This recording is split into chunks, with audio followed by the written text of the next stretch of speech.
கிறிஸ்துவுக்குள் பிரியமானவர்களே, இன்றைய காலை வேத தியானம் ஏசாயா 8:20. வேதத்தையும் சாட்சி ஆகமத்தையும் கவனிக்க வேண்டும்.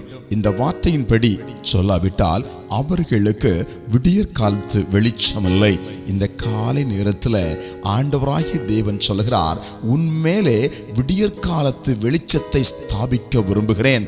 உன்மேலே அசைவாடுகிற, உன் பாளையத்தில் அசைவாடுகிற எல்லா இருளின் ஆதிக்கங்களையும் நான் அகற்றி ஒளியை பாய்ச்ச விரும்புகிறேன். விடியற் காலத்து விழிப்பு எழும்பும் பொழுது எவ்வளவு ஒரு மன ரம்மியம் இருக்கிறதோ, இதமான அனுபவம் இருக்கிறதோ, அதே அனுபவத்தை இந்த நாள் முழுவதும் உன் வாழ்க்கையிலே தந்து உன்னை மேன்மைப்படுத்த நான் விரும்புகிறேன். நீ 2 காரியத்தை எனக்காக செய்ய வேண்டும். வேதத்தை கவனிக்க வேண்டும், சாட்சி ஆகமத்தை கவனிக்க வேண்டும்.